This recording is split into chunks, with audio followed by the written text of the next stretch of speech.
breaking down these players, we do want to take a quick look at the deck lists.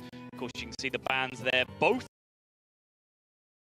of the token druids are going to bite the dust, Derek, so we're not going to be seeing any of those 20-turn potential. Do you fatigue them? Do you play your cards? How on earth do you play that in very versatile deck? There is a portion of cards that is very anti-aggro certified in the deck, so if you can find those, that potentially aggressive strategy does fall apart relatively quickly.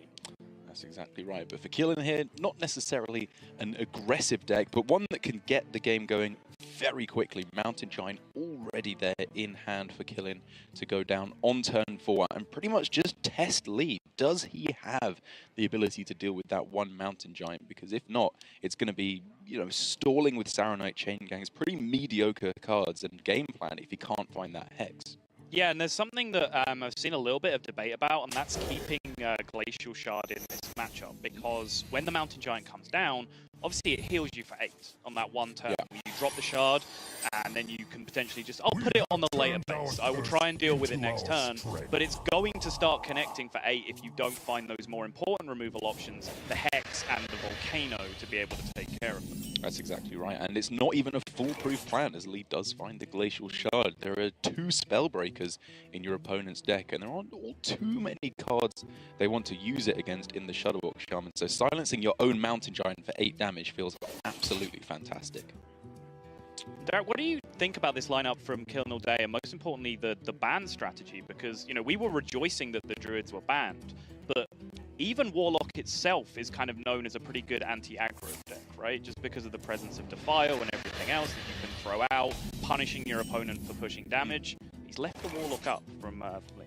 I think the big difference there is that Lee is actually going with the Q-Block rather than the even Warlock, which, while traditionally has been a very strong anti-aggro deck, the nerfs to it in precisely Possessed, Lackey and Dark Pact have made it very vulnerable to some of the strategies like Even Shaman and Odd Paladin, where you can just swarm the board and you can't get out a Void Lord quickly enough. And because the vast majority of Killin's decks are vulnerable to pretty much specifically spreading plague, it makes a lot of sense for me just to get rid of that Druid, because it can do some crazy things. So Killin just tapping away now, but this Manatide on board probably requires something to contest it. But now with the tap into the Doomsayer, he actually has a couple of different ways to try and do it. Acidic Swampoos would just be vulnerable, I guess, to Lightning Bolt type options from Lee, and that's why he chooses to go with Doomsayer as a more stable option. Yeah, I think there would be many players that Lee would be very happy with to protect the Manatide token. But there, as you said, a reduced cost Acolyte of Pain that can just be thrown down on the same turn as a Volcano. Say, with a Volcano in hand already, that's so absurd. Sorry, what? Again, this synchronicity is just getting to me. How are we just going to use the same word like that, Derek? I mean, there's only one way to describe it. That is absurd. A Volcano absurd, that draws you 3 cards in the meanwhile. We're just carrying on TJ and Admirable's bit from about 5 minutes ago, where they're just repeating each other. I think that's the only reasonable explanation. I think it is the only reasonable explanation. I wonder. We're creating a dynamic now where I'm just afraid to talk because where it's going to go, which is just not a good situation for a caster to be in. So let's point out the obvious and say that drawing Hex off the top as your opponent has just slammed a Mountain Giant is a pretty good news.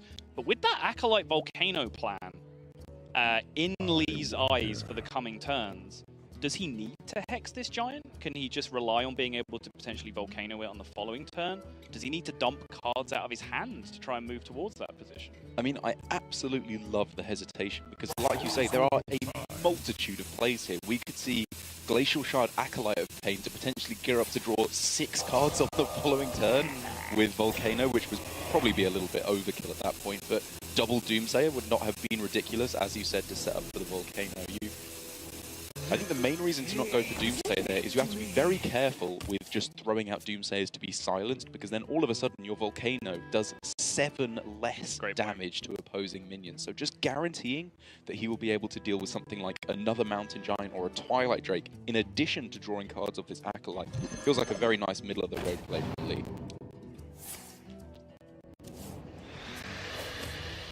So 7 cards in hand right now. Lee will draw up to 8 on the following turn. meaning he can't just flip a Volcano on the following turn, because he will risk overdrawing. He will go down to 7 with the Volcano, and then up to 10 with the 3 Acolyte draws, and then burn his next card on the follow-up.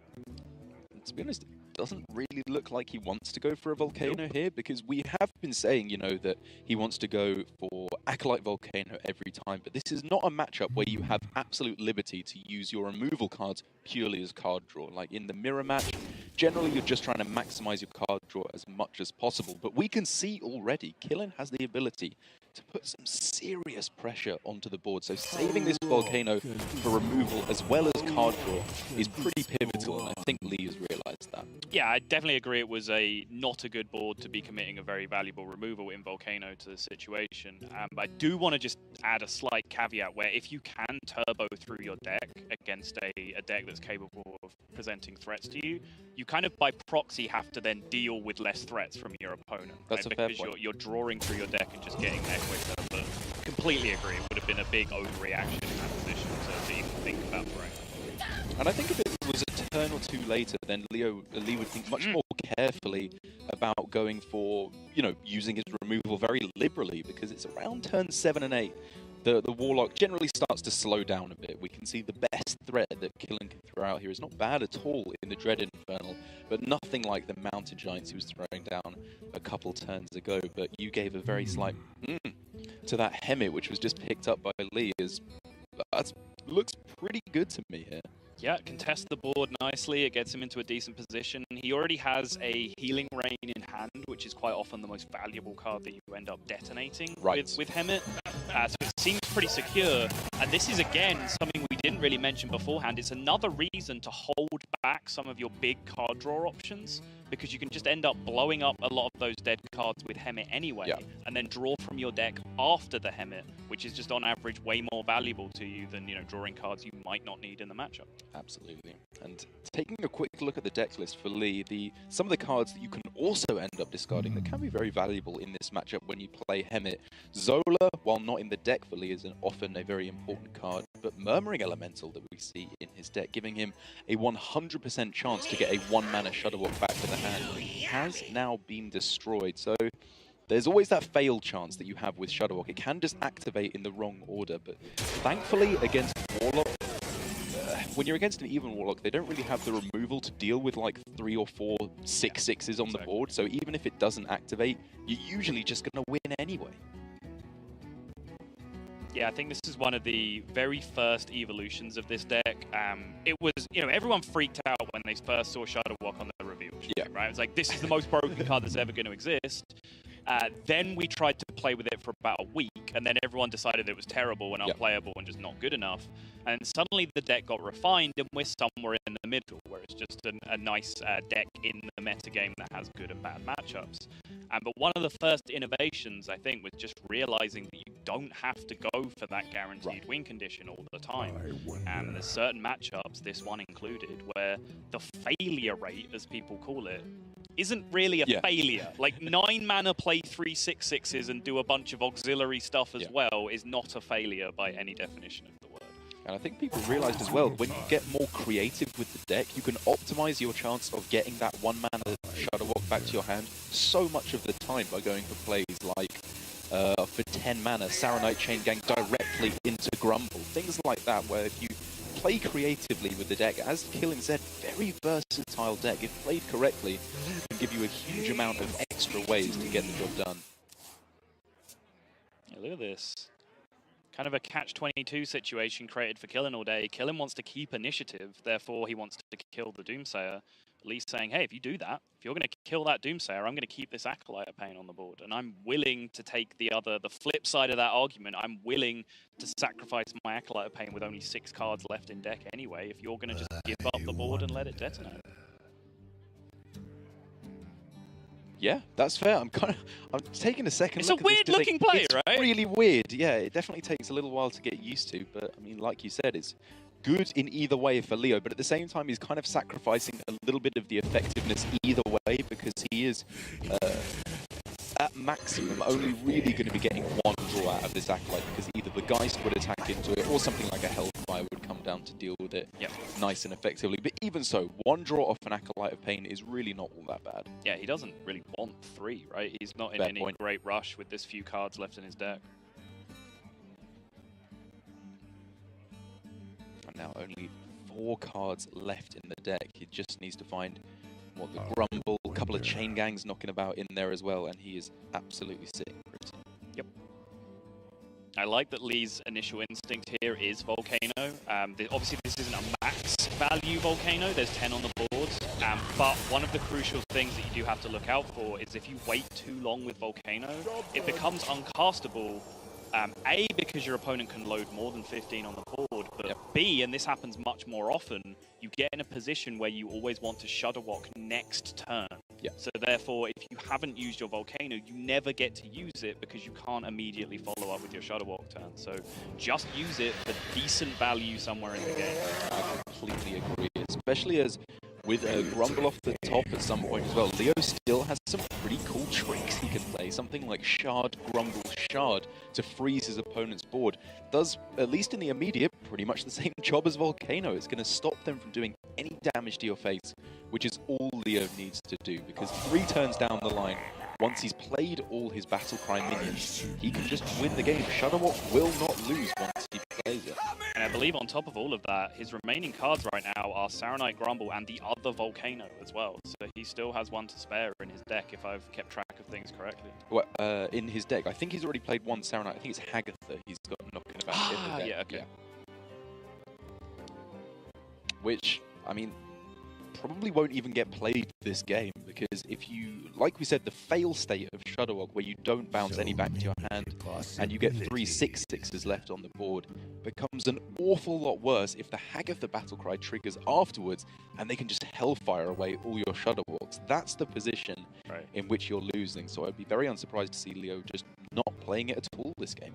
So now if you're killing all day, this is getting really sketchy, because with this Doomsayer in play, you need to find some way of making a heavy enough initiative play that Lee can't just freely do everything that he needs to do, right? Because he still has a lot of stuff to do. 2 Life Drinkers in hand, a Saronite in hand, Grumble still in his deck. He needs a number of turns. But if you just give him a free turn under no pressure to just spend 10 mana on playing stuff that he needs to play, that's going to help him out enormously.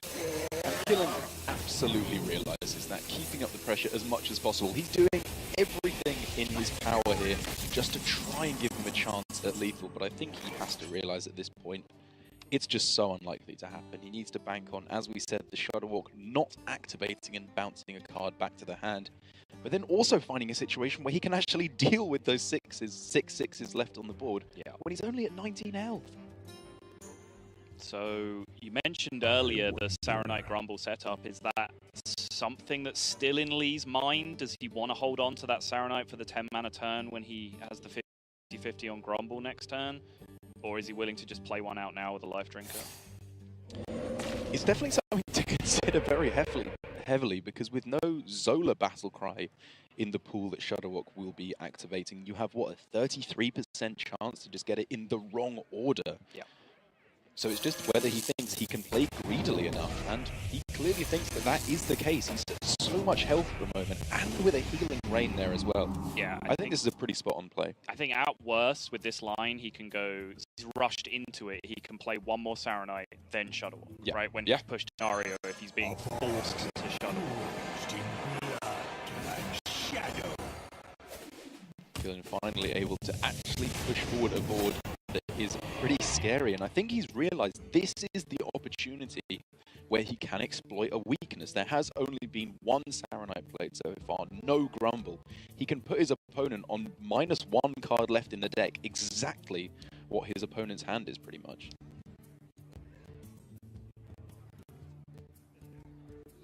So many. Trading doesn't really leave you less vulnerable to Hagatha, right? Because the 2/4 is being very annoying in terms of Hagatha breakpoints. I mean, it's just better to go face against Hagatha. Yeah, I think so. I must feed now. It's probably the card that wasn't destroyed in the healing rain, maybe something like that. But even then, it's a good shout. Definitely some caster vision that there is concealed information as to which cards have been destroyed.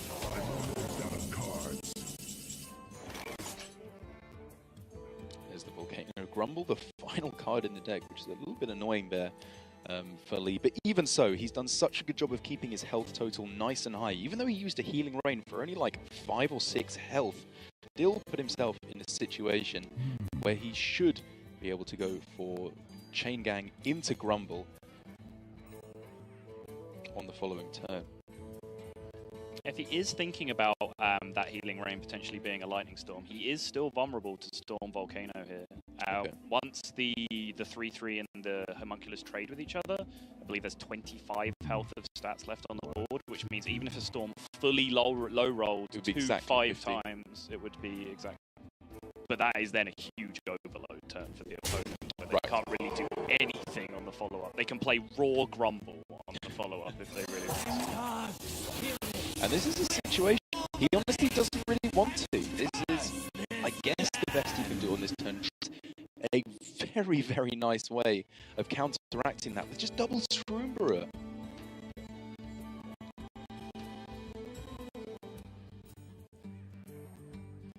And then all of a sudden, Lee is probably being forced into going for Grumble and then Saronite Chain Gang instead, just to stay alive on board.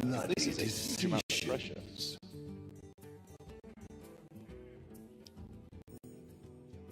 You're so scared of Hellfire even at that point, right? Just smashing through. Might even end up like Grumble Healing Raining, but then you have no gas in your Shadow Walk whatsoever at that point. It's just a 50% chance for it to go the right way, which feels absolutely awful.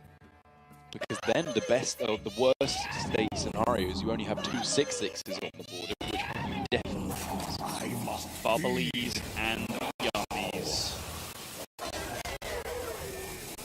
Lee is in a bad spot. Last card is the Grumble. Worth pointing out as well that the Witch's Brew that Hagatha can get going. Something to pull this back. Maybe another Healing Rain, a Lightning Storm to go with the Volcano on the following turn. But in the immediate, he has to find a way to survive. And at the moment, it doesn't really look like it's there. Healing Rain Chain Gang? That sucks. He'd go up to 22, and there's, what, 10, 14, 18... Yeah, there's 22 on board. You Hellfire through the taunts, the 4/1 dies, nothing else dies, he's still dead. There's no situation in which he wins, because he'd get 2 freezes. 2 shards, a 3 damage AoE. Wow. 6 in the process as well. I mean, where's his win condition from this point? One of his Shadow Walks lives from this point, and then he grows available to him that turn. He's very unlikely to end up as a win. But one turn, I really want to play that a very, very long time ago. But yeah, killinallday couldn't tell you an interesting fact about himself. I can tell you an interesting fact about killinallday. You will have been told in the region of 12 to 15 times that this man finished 9th twice at playoffs before he qualified through with his, talk, of course, berth to come here to the Summer Championships. That is fake news. Never happened. He finished 9th once and 10th once, which is just nowhere near as impressive. Worlds apart. Yeah. You know what? I'm calling off Yokan. It's cancelled. The year of killinallday can wait until next year. That is just not good enough. His parents are back to being disappointed in him now. Yeah. Oh, wait, I've just got a text. Oh, TJ's fired me. Oh, no, that was same. Odd Paladin Derek. First time, I believe, we're seeing this in the tournament. Maybe even so for Even Shaman as well. Where do we stand? We are starting to see some of the aggro decks. Where are they? What are their place in the metagame? And how do you feel about this matchup? Well, any of the above questions are fine. all of them would be ideal. In the last couple of tour stops in Seoul and DreamHack Summer as well, we've seen pretty consistently the aggressive decks doing pretty well, because we've reached that typically argue where decks have gotten too greedy. They are trying to do the most disgusting thing in the late game that they possibly can, and therefore people like killinallday and Lee here with their odd paladins, even shamans, rush in and just kill them before they can even do those ridiculous late game conditions. So it feels like finally getting to see an odd paladin and an even shaman is well, but in terms of this specific matchup, I would have to put killinallday ahead. The even shaman, or any kind of shaman for the past year or so, with evolved shaman we saw last year, and obviously the even shaman now, its job has just been to lock down aggro decks. What it does in the early game is so consistently so good. Nailed it. I'm going to try that route more often. I get to have a break of like 2 minutes without talking. It's fantastic. Just ask me 20 questions in one go. Why has no one tried this before? But yeah, abusive sire from Lee there in his odd paladin. Got you. What are you giggling about? You did just say it just leapt out of me. Did I? Yeah. That sounds painful. Take that back immediately. But yeah, I was around, but not too many abusive sergeants. It's like a reasonable card to have in there, though. Yeah, he's got a couple of interesting twists on the traditional deck list of odd paladin, I suppose, with only one diamol on the one-drop slot and an adaptation thrown in there, as well as double abusive sergeant. Clearly going all in on the fact that buffs in this deck are actually really powerful. If you can go for Argent Squire into Blessing of Light or plus attack, +1/+1 from adaptation, that's a pretty good starting hand to punish those control decks, because he's clearly bringing this aggressive lineup to punish decks that are uninteractive in the early game. Yes. And do want to just give a little bit more background on Lee, because he has an incredibly impressive resume, both just in statistics and in his standing in the Chinese scene. He was actually the #1 points earner in China last year, but because of the unique way that the China qualifiers function, that's not a guaranteed last call qualification like we have in Europe, APAC, and Americas. So he then had to play the last call tournament to come through here, and then was second place in that as well to Omega Zero, who eventually ended up coming. The Chinese scene kind of refer to him as the Chinese Muzzy, just because of the amount of points he gathers, as well as his standing as a player. And I mentioned in his intro, like, we have K-God in Europe as a nickname for the Chinese scene. So this is a man that has a phenomenal amount of respect, and it's kind of crazy to me that we're only seeing him pop up now on the HCT stage. Absolutely. I had the pleasure of casting him with Cora in the GCWC at the end of last on his team RNG, who we know from HCT success prior. And I feel like with him and Kylins and Bizer on the team, he was really what felt like the anchor of the team. Definitely, from what we saw from all of them, the strongest play, in my personal opinion, came from Lee. So he's well overdue, I would argue, to get some more of that global recognition, because he is so well known and respected internally within the Chinese scene. Yeah, I believe they ended up 3rd place They did indeed. In that tournament. Yeah, so again, another huge showing. He's had solo Gold Series finishes in second open tournaments in China. And yeah, on top of all that, he said he was anchoring that Gold Club World Championship team. He's also anchoring the HGG team for China. Nuts. We could keep going. This man has a ridiculous pile of accolades to his name. What he doesn't have is a ridiculous pile of good options against even shaman. You may have noticed, if you're familiar with the intricacies of Hearthstone casting, games can be over in Hearthstone quite and find something else to talk about. And I think we've done a stellar job. I would agree with you there, Sottle, as Lee has tried his best here, but like I said, the even shaman, the point of it is just to lock down board as consistently as possible. Merkspark, Eel, even just the Upmarnik Berserker we saw in his deck as a straight up 2-3 stat line is incredibly good against this odd paladin, and this is the problem with it. I would say with a lot of odd and even decks is the unreactivity on it. You are relying on being ahead on board because you lose so many of your good removal options. We obviously remember from the even paladin days a quality consecrate to lock down the board again, but here for Lee, there is just no way to try and pull. Saranite Chain Gang coming down here overcomes the individual amount of bodies that you have in play. One of the ways that Lee can gradually grind his way back into this game is if killinallday invests big mana into individual threats, and then Lee just dumps 4 or 5 tokens on the board and can then leverage with a buff afterwards. So I'd like to see killinallday keep his board as wide as possible with the Saronite on the left-hand side of this Direwolf. Obviously, Corpse Taker has merit as well. It's incredibly aggressive. And killinallday seems to think that I'm an idiot. I mean, like you said, where you were talking about drawing through kind of alleviate threats from your opponent, and it's obviously not a direct comparison, but for killinallday, going aggressive, closing out the game quicker, he's clearly thinking, I won't have to deal with my opponent's board because I'll be on the aggressive so much that they have to catch up afterwards. That's a great point. But we've been giving you some background on Lee from the man himself. I think Warlock drew a flexible class, so I can target any opponent. Yeah, I mean, it seems a reasonable stance. I think people will disagree on what the must-have decks in the meta are, but I think everyone agrees that there are some must-have decks in the meta game, depending on what your read are. Killinallday's idea of what a must-have deck is very different from other people's, it seems. And even then, I would argue this is one of the metas where there is the least necessity to bring a certain deck, as once again, this is the first championship, I believe, where every class is represented, but no class is represented by 100% as people. As Leoh gets the worst hand I think I've ever seen. Oh, it's getting worse.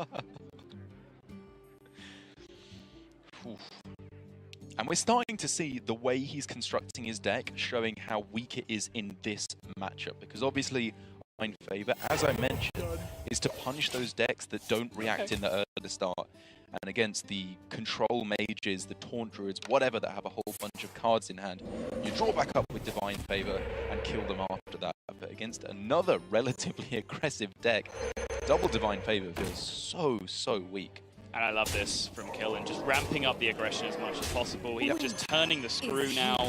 I was about to say, from Lee's perspective, that Vine Cleaver can be a route back into the game because there's so much value and so much swing in terms of killing your opponent's minions, replacing them with your own. killinallday shut down any of that nonsense. Very similar to what we saw in Game 1. Recognized exactly the turn where he needed to go for the throat and just absolutely did so.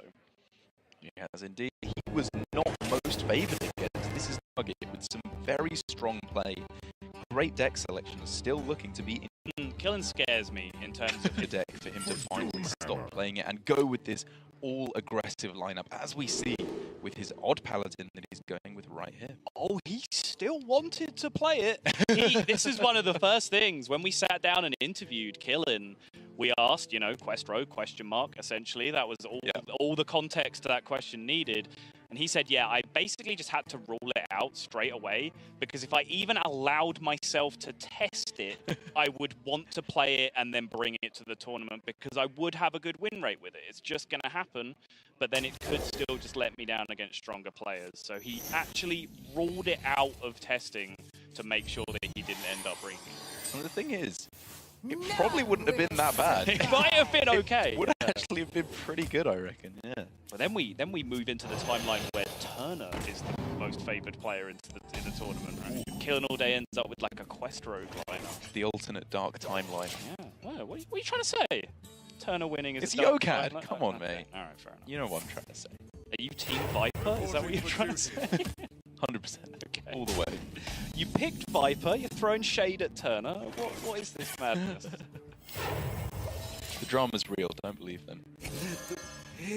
As Killen, with his mulligan, already showing what his game plan is, and I think it's perfectly spot on, where in this matchup, or a matchup against any control deck really, as the odd paladin, you're just trying to make every board you throw down, even though it may seem incredibly weak and innocuous, a huge threat, because on the following turn, you could hit them with either Level Up or the Fungal Mancer that we see there, or even relatively often, a Tarim off of a Stonehill Defender once that comes down. You just want to make them use removal in a way that they really don't want to do yet. Yeah, and you saw there on the right-hand side, some of the tech cards or flex spots or, choice inclusions, however you want to put it, in killinallday's Odd Paladin. We're talking a little bit in particular about the Boisterous Bard, which is probably the most unusual card. How are you feeling about that? Well, I mean, it feels like in this matchup against another relatively aggressive lineup from Lee, it could be fantastic. Just that small difference in health totals on your minions to allow you to value trade can give you that snowballing effect to lead to a victory. Because again, this odd paladin, when it's ahead, it does a fantastic job of staying ahead. Sure does. Farsight onto a Grumble, though. That is a big card to be able to accelerate here. That allows you to do some very, very degenerate things very quickly. If you're able to pick up Saranite Chain Gangs and the like later on, you can get huge plays off with those. And it just accelerates your eventual Shudderwock win condition quite significantly. But right now, Lee needs to be more concerned, really, with the best card in his hand right now is that Wild Pyromancer on the left-hand side. He needs to be able to answer this board state before the level up or the Fungalmancer comes down and makes that Pyromancer a real non-factor. And he absolutely wants to. If he picks up any spell he can play to activate it going into his opponent's turn 5, he will, because that is just simply the power turn. As you mentioned, Fungalmancer and Level Up both with the ability to pretty much lock out the game in his favor unless the Volcano can come in to clean up that whole big mess. killinallday, full disrespect, all face, not trading with the Acolyte. And Lee, with that Pyromancer in his deck, does actually have quite a spell-light build. Often when the Pyro's in there, you see things like Zap, maybe double Earthshock, double Lightning Bolt, you know, 4 or 5 spells sometimes that cost 1 or less. Lee's just playing 2. 1 Lightning Bolt and 1 Earthshock to go alongside that Pyromancer, and that might be something that he's suffering for right now. But there is a Lightning Storm draw off the top, which has solved just about all of his problems in this spot. This is pretty bloomin' fortunate for Lee with the single copy of Lightning Storm he's got in his deck as well. This is clearly not an anti-aggro build of the deck. As you mentioned, we see from some players with double Wild Pyro as well, because this is kind of a weird hybrid version of the deck where, you know, it's not the Keleseth version we see that just goes for Keleseth and Hemet, and it's not the all-out on Wild Pyromancer with Acolytes version that we see either. It's an interesting middle-of-the-road version, but it looks like for the moment here, it's going to be keeping him alive.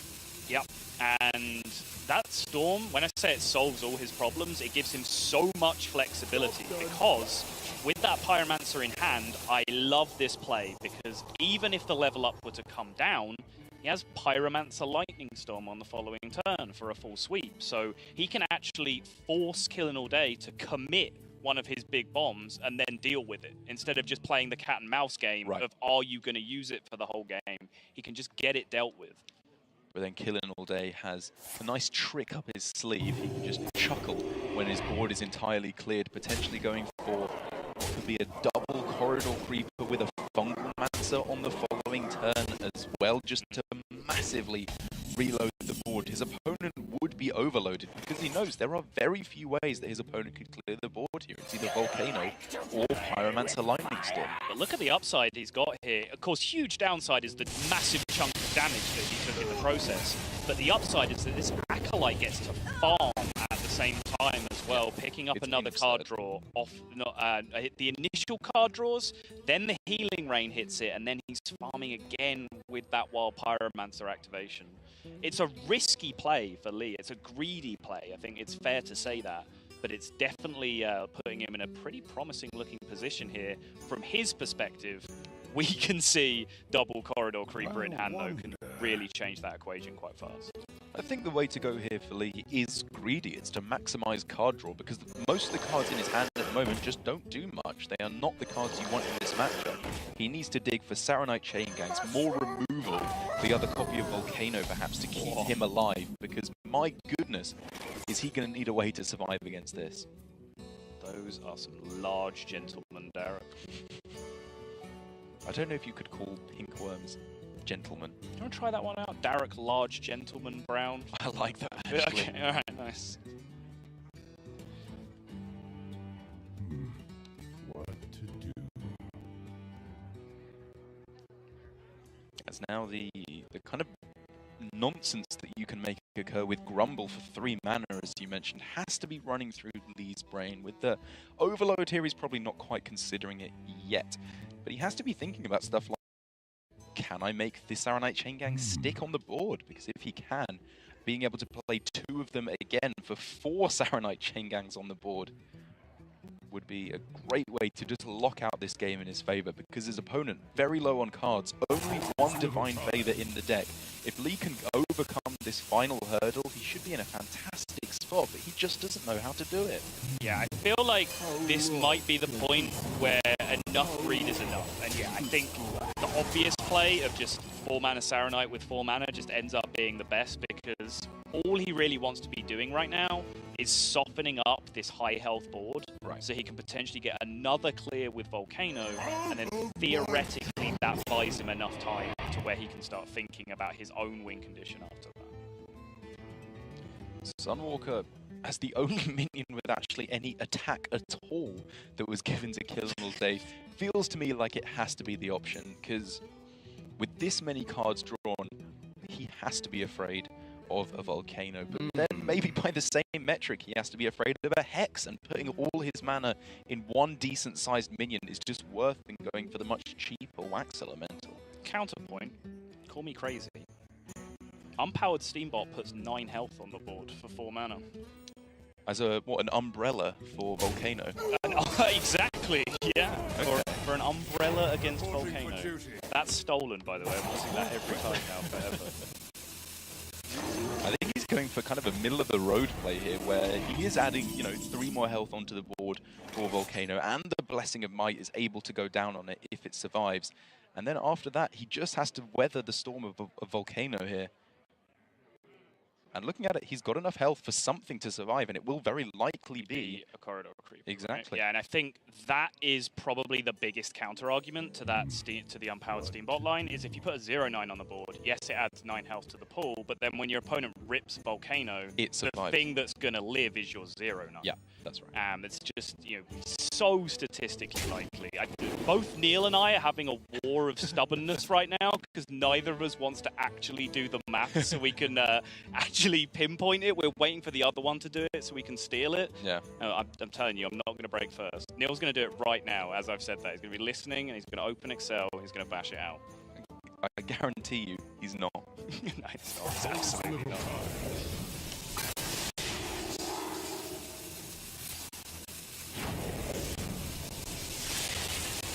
Has he found enough health to move off the board here?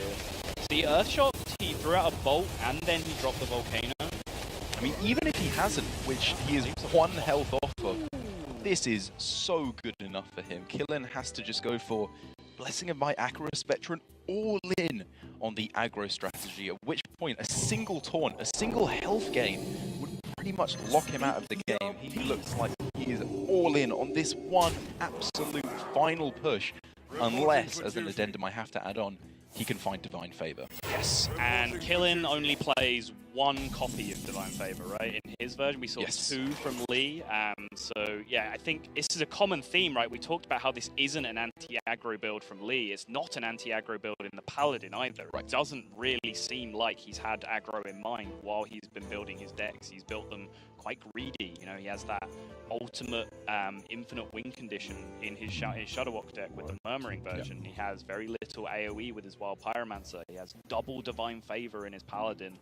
And he's just run first game into aggro boy himself, Mr. Killinallday. He has indeed. It's not the worst lineup to be going up against it, because the Druid did draw out a ban, which is pretty nice for him, because that's such a strong anti-board aggro deck. Maybe not necessarily so much against the likes of Odd Rogue. And the Q block, while I did mention at the start it can be very vulnerable to aggro strategies, it's far from the worst. There's obviously some very strong anti-aggro tools knocking about in there. Again, it was a turn where we didn't really talk too much about the options, because it seemed like it was always going to end up with a Volcano opponent out of cards. I guess the only little thread in the back of your mind would have potentially been, should I dump a lot of cards out of my hand? Because maybe the 1 card I lose to here is top deck Divine Favor. But then it just seems like clearing your opponent's potential last board ever with Volcano just seemed fairly wise. So again, a lot of options, a very versatile deck, again being shown here by Lee with the option to try and set up a Doomsayer for a clear board on the following turn, or at the very least gaining him 7 health. But I think what I like a little bit more is this play going for what I imagine is going to be the Grumble, where he could even play the Murmuring Elemental first if he wanted to get it back in hand, to set up, as we keep talking about, for that 100% Shudderwock activation. Looks like that is what's going to happen. I wonder for a second if he might go the Life Drinker route. He could still, you know, Life Drinker and Doomsayer here with that Glacial Shard to try and get that free turn on the follow-up. But looks like for now he is committing to that Grumble. And even this play at this point still doesn't rule out it being a Doomsayer turn, right? He can still just replay Glacial Shard and go Doomsayer at the end, which, yeah, looks like it's going to be the eventual play. So now he's got his Grumble in the bank, and he's going to potentially, or most likely, have a free board on the follow-up. And oh, wow. Played for and got. Absolutely, or I should say outside of Divine Favour, the best card Killin had left in him there, with obviously a Leroy Jenkins left in the deck as well. He has got out for lethal at this point until Lee can go for some kind of a major healing option, which he actually has with Murmuring Elemental into Life Drinker, a 6 health swing. Has to feel pretty good.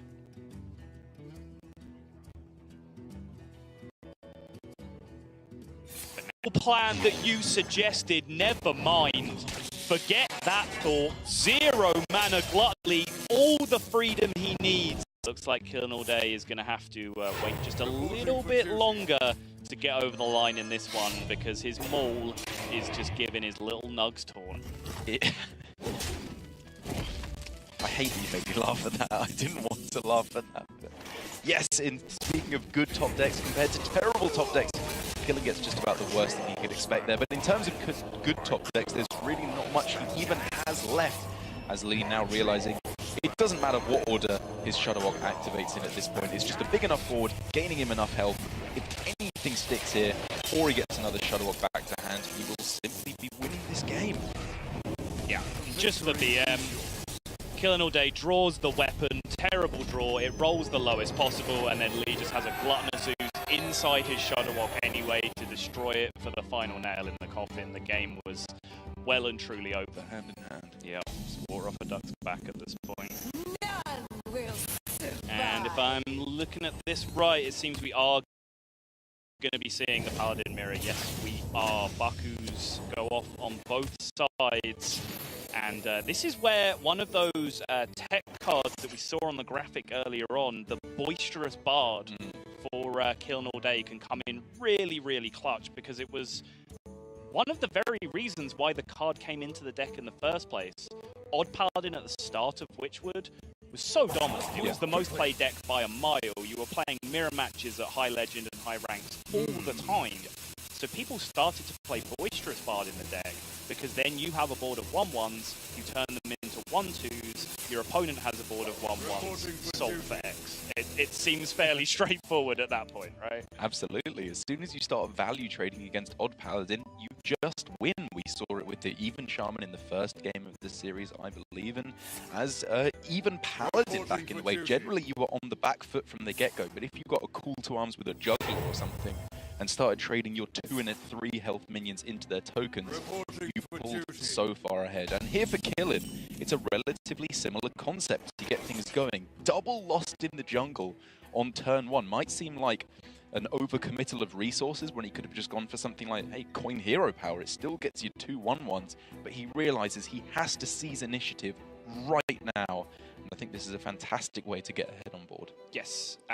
People who have heard me cast a lot are probably sick to death at this point right now, but basically every aggro mirror in the game right now, because essentially every aggro mirror has become homogenized by the lack of, Lepinomes and strong charge minions, to just be zoo clones. It's basically what every aggro deck is right now, right? Like, you play minions, you build a board, and then you buff them up and you leverage. Because of that, when you play just about any aggro mirror in the game right now, it's just about having more bodies on the board than your opponent at any given time. That really is just the #1 thing you have to look out for. #2 thing you have to look out for. The #1 thing you have to look out for is playing a 0 mana corridor creeper on turn 2. That's actually much more important than everything I just said. Absolutely. Some things never truly change, even despite the 3 attack nerf we saw on Corridor Creeper a little while ago. Still so worth it in this deck, because like you said, you can just dump your hand out and get board control. It doesn't matter if you're running out of cards in your hand, because you don't really need it. If you can dictate the trades, take a whole bunch of value trades in this matchup, you will pull ahead. And even with 2 of the worst draws in the deck for Killing with Leroy and Baku, he's still looking pretty good here, I would say. Void Ripper is probably not going to be much more than a 3-3 for 3 in this matchup. No, maybe it can get some value against the Corridor Creeper specifically. Like, that's probably the only thing that it's going to be able to pick up against. Yeah. But yeah, it's not looking great. But Killing All Day, Champion's Maul is really the only gas that he has left right now, but it is very good gas in and of itself. He got a nice roll. You know, Killing All Day will take this. He got the worst option in the previous series when he drew the Maul with the Taunt Maul in a matchup that he was dead and buried in anyway, and then a matchup where the extra 2 1/1s are perhaps the best option. Yep. He picks it up in a much more important position. Killing All Day that will take that trade all day, every day. Absolutely. I think with his pretty aggressive start, with obviously, what, 6 tokens being made on turns 1 and 2, Divine Shield might have been a little bit better in this instance, because it can just capitalize on his already very wide board. When Champion's Maul is kind of the one Maul that doesn't actually demand any kind of a board, it's just an individually good weapon. Reality. You see it, just a 3-3. Does just create slightly better trades on that 4-2 in the long run, but it's not going to be trading off anytime soon, because the 1-1 and the Maul can just take care of the 3-3 and still leave the 4-2 uncontested for now. But then the Raid Leader can come into play, so you can start to see the 2-turn plan or so for Lee start to play out. Yeah, he just needs to find some kind of juice off of the top. This Raid Leader at the moment, it's fine, but again, it demands a wide board. He needs some of those cards that are individually just good, and to be honest, there aren't many of them in the Odd Paladin deck. Again, you rely on being ahead on board due to your hero power, and therefore most of the minions and spells in your deck are to leverage and utilize the fact that you have such a big board already. And I love this from Killing as well. Look at the recognition. Full trades the board as opposed to leaving that 1-1 in play. He doesn't want to give Lee any kind of leverage from this position. No foothold on the board whatsoever. Make him start from scratch every single turn, because he hasn't been able to do so far, right? He hasn't been having power plays that develop onto an empty board. Yep. So he's probably got buff cards and situational options in his hand. That's exactly right, and Killen is starting to realize that. He is obviously assuming the worst, I would imagine, in this scenario, thinking, like you said, level up in the hand. And as long as he's not met with something like a Vine value card in the deck, Killen is still looking pretty good. Just tempo Raid Leader. Is there anything sadder? Just there you go. I think I'm starting to remember why that card has not seen much play throughout the history of Hearthstone. Right. Reporting for Creeper number 2 for Killing All Day. And again, you can kind of see that dynamic I've been talking about, right? Like, Killing's not really valuing Raid Leader as a minion. He's just keeping the quantity down low, making sure there's an individual minion in play versus his 5. And of course, the consideration of Fungal Mancer and level up as well, meaning that killing multiple dudes is better than killing one bigger card. reporting for duty. I think potentially the last thing we're going to need to see from Killing All Day to really, I think, just truly solidify that he's playing this match very well would potentially be just for him at some point, if he has the mana, throw out the Divine Favor, because he knows that his opponent has 2 copies in his deck. So if he just plays it for 0 cards, that's perfectly good just to deny his opponent an X at this point, because he obviously has a Fungal Mancer, which looks a tremendous amount better on this turn. But realizing that that's never really going to get value when you have Leroy. Stellar piece of analysis, Derek, and it warmed my soul just a little bit. thanks, but You'll make a happy man out of me one of these days. have to be honest. That was intentional. Oh, right. Yeah. Oh, this is now officially awkward.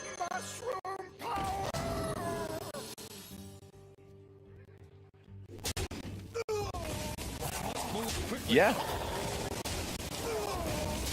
Are you familiar with the game of Silence Chicken? I'm so bad at it. Have you met me? I'm so... I'm too English and uncomfortable in my own skin. I can't play. Reporting for duty. That Fungal Mancer draw from Killing All Day, though. Oh. Sorry, was it that Fungal Mancer draw from Killing All Day? Pick one, I don't mind.